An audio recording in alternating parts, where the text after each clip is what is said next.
ಆತ್ಮೀಯರಾಗಿರುವಂಥ justice Shri N Santosh Hegde ಅವರೇ, ಅತಿ ವಂದನೀಯ father ಫೌಸ್ಟಿನ್ Lucas ಲೋಬೋರ್ ಅವರೇ, ಇಂದು ಇಲ್ಲಿ ಅಭಿನಂದನೆಗೆ ಒಳಪಟ್ಟಿರುವಂಥ ಆತ್ಮೀಯರಾದ ಹಿರಿಯರಾಗಿರುವಂಥ ಶ್ರೀಮತಿ ಮಾರ್ಗ್ರೆಟ್ ಆಳ್ವರ್ ಅವರೇ,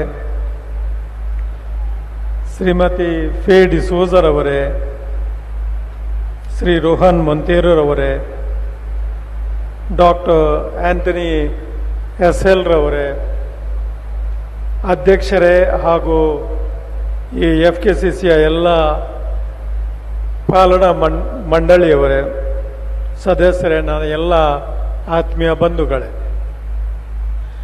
ಮೊದಲನೇದಾಗಿ ನಾನು FKCA ಫೆಡರೇಷನಿಗೆ ತನ್ನ 26ನೇ ಫೆಡರೇಷನ್ ದಿವಸವನ್ನು ಆಚರಿಸುವ ಎಂದು ನನ್ನ ಹೃತ್ಪೂರ್ವಕ ಅಭಿನಂದನೆಯನ್ನು ಅವರಿಗೆ ಸಲ್ಲಿಸ್ತೇನೆ. ಈಗ ತಾನೇ ವಾರ್ಷಿಕ ವರದಿಯನ್ನು ನಾನು ನೋಡಿದಾಗ ತಾವು ಹಲವಾರು ಕಾರ್ಯಕ್ರಮಗಳನ್ನು ಮಾಡಿ ತಾವೊಂದು ಈ ಸಂಸ್ಥೆಗೆ ಶೋಭೆಯನ್ನು ತಂದಿದ್ದೀರಿ. ಇವತ್ತಿಗೆ ನಮ್ಮ ಜಗತ್ತಿನಲ್ಲಿ ಸುಮಾರು 6,500ರಿಂದ 7,000 ಭಾಷೆಗಳಿವೆ. ಅದರ ಒಂದು ಕಾಲವಿತ್ತು ಸುಮಾರು 31,000 ಭಾಷೆಗಳು ಇದ್ದವು. ಇವತ್ತು ಅವೆಲ್ಲ ನಶಿಸಿ 6,500ರಿಂದ 7,000 ಭಾಷೆಗಳಷ್ಟು ಉಳಿದಿವೆ. ಅವುಗಳಲ್ಲೂ ಕೂಡ 23 ದೇಶಗಳಲ್ಲಿ ಹೆಚ್ಚು ಮಾತನಾಡುವ ಈ ಭಾಷೆಗಳಿವೆ. ಅಂದರೆ ಒಂದು ಭಾಷೆ ಉಳಿಬೇಕಾದ್ರೆ ಆ ಸಂಸ್ಕೃತಿ, ಆ ಭಾಷೆಯ ಮೇಲೆ ಪ್ರೀತಿ, ವಾತ್ಸಲ್ಯ ಇದ್ದರೆ ಮಾತ್ರ ಆ ಸಂಸ್ಕೃತಿ ಉಳಿತದೆ, ಭಾಷೆಯೂ ಕೂಡ ಉಳಿತದೆ. ತಾವು ಈ ಒಂದು FKCA ಫೆಡರೇಷನ್ನ ಮುಖಾಂತರ ಏನು ತಮ್ಮ ಕೆಲಸ ಕಾರ್ಯಗಳನ್ನು ಮಾಡ್ತೀರಿ, ಈ ಕೊಂಕಣಿ ಭಾಷೆಯ ಉಳಿಯುವಿಕೆಗೆ ಹಾಗೂ ಆ ಸಂಸ್ಕೃತಿಯನ್ನು ಉಳಿಲಿಕ್ಕೆ ತಮ್ಮ ಅಪಾರ ಕೊಡುಗೆಯನ್ನು ಕೊಡ್ತಾ ಇದ್ದೀರಿ. ಅದಕ್ಕೋಸ್ಕರ ನಾನು ತಮ್ಮ ಬಗ್ಗೆ ಬಹಳ ಒಂದು ಗೌರವದಿಂದ ತಮ್ಮನ್ನು ನಾನು ಅಭಿನಂದನೆಯನ್ನು ಹೇಳಲಿಕ್ಕೆ ಇಷ್ಟಪಡ್ತೀನಿ. ಇವತ್ತು ಬಹಳ ಒಳ್ಳೆ ಕೆಲಸ ತಾವು ಮಾಡಿದ್ರಿ. ಅಂದರೆ ಸಮಾಜದ ಪ್ರಜ್ವಲಿಸುವಂಥ ತಾರೆಗಳನ್ನು ತಾವು ಹುಡುಕಿ ಅವರಿಗೆ ಈ ವೇದಿಕೆಯಲ್ಲಿ ಗೌರವವನ್ನು ಕೊಡಿಸುವಂಥ ಕೆಲಸವನ್ನು ಮಾಡಿದ್ದೀರಿ. ಇವತ್ತು ನಮ್ಮ ಸಮಾಜದಲ್ಲಿ ನೀವು ಹುಡುಕಿ ತಂದಿರುವಂಥ ಈ 4 ತಾರೆಗಳು ಅವರಿಗೆ ಮಾತ್ರ ಒಂದು ಸೀಮಿತವಾಗಿಲ್ಲ. ತಾವು ಇಲ್ಲಿ ಏನು ಅವರಿಗೆ ಅಭಿನಂದಿಸ್ತೀರಿ, ಅವರನ್ನು ಗೌರವಿಸ್ತೀರಿ, ಅವರ ಮುಖಾಂತರ ಇಡೀ ಸಮಾಜಕ್ಕೆ ಒಂದು ಸಂದೇಶವನ್ನು ತಾವು ಕೊಡ್ತೀರಿ. ಸಮಾಜದಲ್ಲಿ ಭಿನ್ನರಾಗಿ ಯಶಸ್ವಿಯಾಗಿ ತಾವು ಬದುಕಿದ್ರೆ ಸಮಾಜ ತಮ್ಮನ್ನು ಗುರುತಿಸ್ತದೆ ಎಂಬ ಸಂದೇಶವನ್ನು ತಾವು ಕೊಡಲಿಕ್ಕೆ ಇಷ್ಟಪಡ್ತಾ ಇದ್ದೀರಿ. ಈ ಸಂದೇಶ ಇವತ್ತಿನ ಯುವಜನ ಪೀಳಿಗೆಗೆ ಬಹಳ ಪ್ರಮುಖವಾದ ಸಂದೇಶ.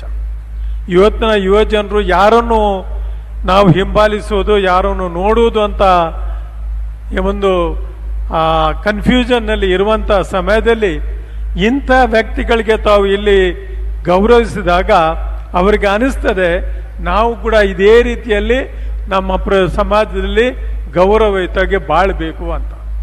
ಆದ್ದರಿಂದ ತಾನು ತಮ್ಮಲ್ಲಿ ವಿನಂತಿಸುವುದೇನೆಂದರೆ ಇಂಥ ಕಾರ್ಯಕ್ರಮಗಳನ್ನು ಹಲವು ಮಾಡಲಿಕ್ಕೆ ತಾವು ಮಾಡುವುದರಿಂದ ಸಮಾಜಕ್ಕೆ ತಾವು ಗೌರವಿಸುವ ಜೊತೆಯಲ್ಲಿ ಇದನ್ನು ನೀವು ಸಮಾಜವನ್ನು ಹುರಿದುಂಬಿಸ್ತೀರಿ. ಇಂಥ ಕಾರ್ಯಕ್ರಮ ಇನ್ನೂ ಕೂಡ ಮಾಡಲಿಕ್ಕೆ ಬೇರೆಯವ್ರಿಗೂ ಕೂಡ ಮಾದರಿಯಾಗಿ ಮುಂದೆ ಬರಲಿಕ್ಕೆ ಭಗವಂತ ತಮಗೆ ಆಶೀರ್ವದಿಸಲಿ ಅಂತ ಹೇಳಲಿಕ್ಕೆ ಇಷ್ಟಪಡ್ತೀನಿ. ರೋಹನ್ ಮೊಂತೇರವರು ನಾನು ಭಾಳ ಹತ್ತಿರದಿಂದ ಕಂಡಿದ್ದೀನಿ. ಅವರು ಯಾವ ರೀತಿಯಲ್ಲಿ ಸಮಾಜದಲ್ಲಿ ತಮ್ಮ ಉದ್ಯಮದಲ್ಲಿ ಏರುಪೇರುಗಳನ್ನು ಕೂಡ ಕಂಡಿದ್ದಾರೆ ಅಂತ ಕೂಡ ನನಗೆ ಖಚಿತವಾದ ಮಾಹಿತಿಗಳಿದೆ. ಆದರೆ ಇವತ್ತಿಗೆ ಅದನ್ನೆಲ್ಲ ಮೆಟ್ಟಿ ಯಶಸ್ವಿಯಾಗಿ ಅವರು ನಿಂತಿದ್ದಾರೆ. ಅದನ್ನು ನಾವು ನಮ್ಮ ಯುವಜನರಿಗೆ ತೋರಿಸಿಕೊಡಬೇಕು. ಫೇ ಡಿಸೋಜರ್ ಅವರು ಇವತ್ತಿನ ಸಮಯದಲ್ಲಿ ನಮಗೆ ಧೈರ್ಯವಾಗಿರುವಂಥ ಒಂದು ಮಾಧ್ಯಮಗಳು ಬೇಕು.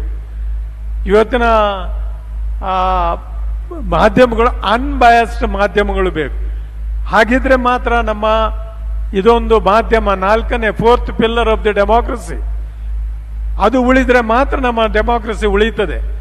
ಫೇ ಡಿಸೋಜರ್ ಅಂತವರ ನಿರ್ಭೀತಿಯಾಗಿ ಖಡಾಖಂಡಿತವಾಗಿ ಮಾಧ್ಯಮದಲ್ಲಿ ಮಾತನಾಡುವ, ಮಾಧ್ಯಮದ ಮುಖಾಂತರ ಸಮಾಜಕ್ಕೆ ಸಂದೇಶ ಕೊಡುವ ವ್ಯಕ್ತಿಗಳನ್ನು ನಾವು ಇವತ್ತು ಗೌರವಿಸೋದ್ರಿಂದ ಇಡೀ ಮಾಧ್ಯಮವನ್ನು ನಿರ್ಭೀತಿಯಾಗಿರುವಂತಹ ನಿರ್ಭೀತರಾಗಿ ಕೆಲಸ ಮಾಡುವಕ್ಕೆ ಕರೆ ಕೊಡಲಿಕ್ಕೆ ಒಂದು ಕಾರಣ ಆಗ್ತದೆ.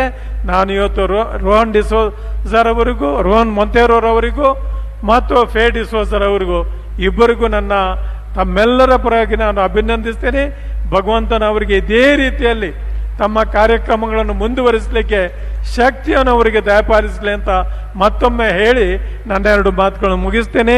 ಜೈ ಹಿಂದ್, ಜೈ ಕರ್ನಾಟಕ.